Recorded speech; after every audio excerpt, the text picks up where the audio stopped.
I'm fairly new to the whole truck driving experience. I took up this lifestyle a meager 6 months ago after I suffered an excruciating 10-year gig at a health insurance call center. With this new driving job, I typically transport auto mechanic parts statewide. The job pays fairly well for my humble lifestyle as a bachelor and grants me an adventure with every route. The past 6 months have been so liberating compared to the 9-to-5 hellhole that gradually chipped away at my sanity. I couldn't take another second of sitting in that suffocating cubicle without going absolutely psychotic or strangling myself with my headset cord. The open road was the savior of my soul. I spent every day traveling somewhere new, in my own truck, and blasting my own music. Long gone were the constant hums of countless telephones ringing and the mundane chatter of soulless office consultants. I've been able to explore the nooks of my state, and I've met some interesting characters during these travels. Despite the liberation that truck driving delivers, after this latest journey, I'm ready to hang my hat and leave this industry altogether. You see, this last route took me along a desolate old dirt road, out in the boony outskirts of Amarillo, Texas. The delivery started as any other. I was to transport custom automotive parts to a receiving facility in the heart of Amarillo. With my departure beginning in Fort Worth, I had quite an extensive drive ahead through the monotonous plains of Texas. The drive was unremarkable and lengthy. I drove through numerous boony towns that consisted of rusted buildings and dilapidated streets. The interstate highway offered no saving grace from the dull drive. Vast brown plains extended on either side of my truck, while mesquite trees folded over themselves, starved for a drop of water. Dried tumbleweed skittered alongside the dry breeze, as if in an effort to escape the scorched earth. The pattern of monotony persisted until I reached about 70 miles outside of my destination.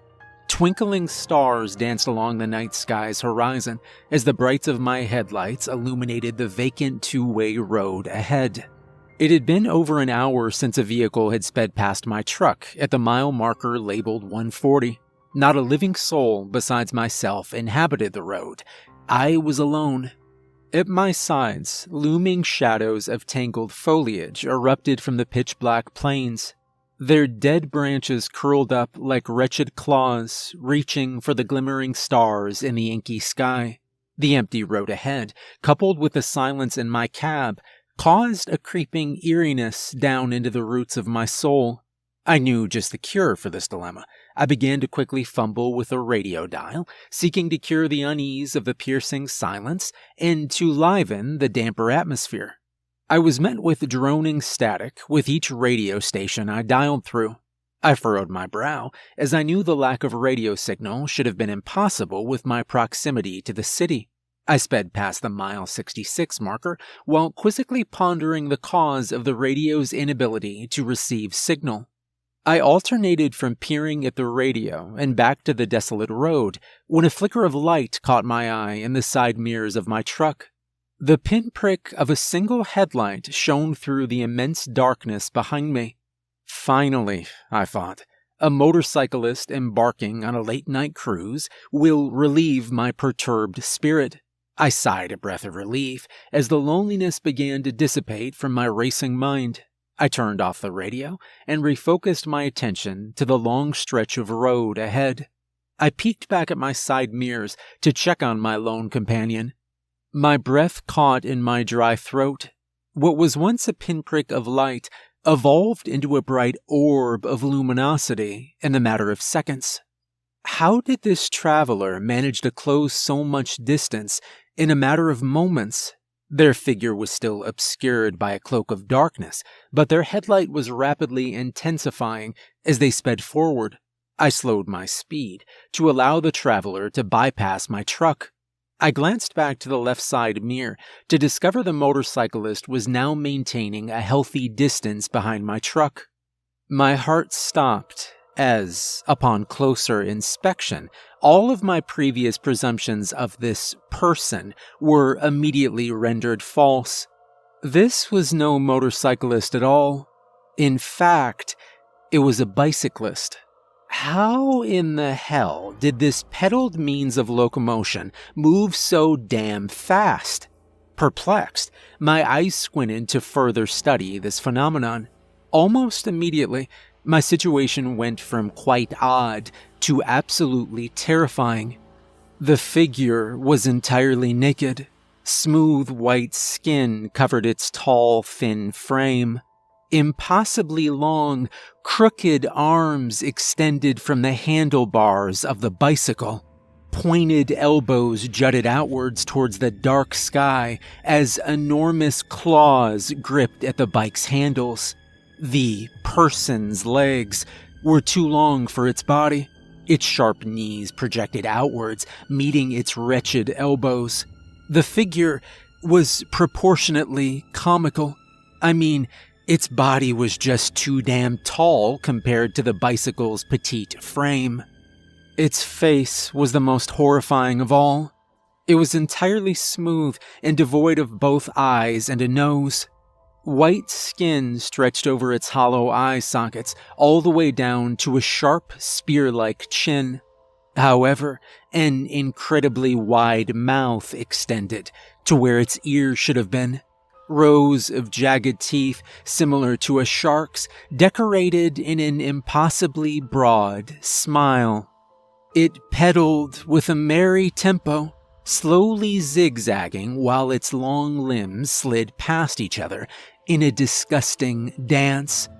I floored the gas pedal. My heart pounded as the truck's engine roared with all the horsepower it could muster. I could see the bike's headlight fade into a minuscule ball of light as the distance between us speedily increased. I exhaled the trapped air from my lungs as the figure disappeared from view. An anxious sweat slithered down the goosebumps on my neck as my heart strained to regain a regular rhythm. What the hell was that thing? My mind anxiously pondered. My truck regained a much more legal speed as the adrenaline began its decline from my body. My eyes captured another mile marker along the side of the barren road. Mile 66. Hell no.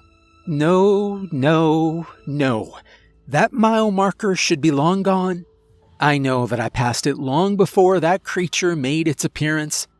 I had no choice but to press forward. What other option did I have? My tight grip on the steering wheel caused my knuckles to turn bone white. I made another glance at my mirrors. My gaze was met with an empty road behind me. I tried to regulate my breathing as my eyes shifted to the shadowy plains on my left. What I witnessed almost caused me to swerve off the road. That forsaken creature was pedaling right beside my truck. Its smile was so damn wide that the top half of its head caved towards its backside. Its razor-sharp teeth embellished a gaping black hole that was its mouth. I hit the gas pedal in hopes to escape my tormentor once again, except this time, it kept up to speed. Its long, spindly limbs appeared as if they were in overdrive, scissoring up and down with intense extortion. Its head tilted up to the sky, as if laughing at my pathetic efforts to escape. Up, down, up, down, up and down went its honed legs as it maintained speed with the acceleration of my truck. My breathing intensified, and my heart thudded with what was only raw fear. I quickly shifted my eyes to the right side of the road. Mile marker 66 reappeared once more. I released a guttural wail. As if in mockery, the entity began to cheerily zigzag its bicycle in delight of my panic. Its frenzied pedaling persisted as I tried to escape. "What the hell do you want from me? Leave me the hell alone!" I screamed at the top of my lungs while hot tears streamed down my quivering face. The creature shook its white head to the sky, letting out a silent laugh of pleasure. Suddenly, it slowed its speed to a lazy stride, as if taking a casual ride out of leisure. I accelerated once more, and the figure faded from view. I cried. I cried like a babe cries for its mother. Why was this happening to me? Why was I the victim of such torment? What was that thing? Now, I'm not much of a believer of the paranormal, but I'm definitely reconsidering my worldview once I reach Amarillo. I slowed as another mile marker made its way into view, mile 66. My heart dropped as I continued the only direction I could go, onward. This continued for several minutes as I sped forward. As my truck crept over a low hill, my despise awaited on the other side. The creature was casually bicycling forward, now in front of me. How it had managed to bypass my truck without my notice was beyond me. I'd thrown out all logic and reason many miles ago. The creature slowly spun its head to look at me. Its body was still facing forward. Its mouth stretched into that terribly insane smile. Suddenly, it bellowed the screech of a banshee. My blood ran as cold as ice. However, I quickly devised a plan. If my fate was to suffer in this purgatory, I didn't want my tormentor to exist in this hell alongside me. I pounded the gas pedal with all my strength and raced forward. This only made the creature's smile wider. My heart pounded so hard I thought it would burst in a bloody heap from my chest. Closer. Closer. Ahead was another marker. Mile 49. Closer. Oh my God, please work. My truck collided with the assailant. Its thin, wiry body entangled upon itself as it hit my windshield. A collision of thuds could be heard atop my cab. I screeched to a halt. I put my truck in park and exited. The creature's bicycle lay in front of my truck. Its wheels were bent over themselves like a dying roach curling in death's wake. I slowly paced towards the back of my truck and peered behind the cargo bed.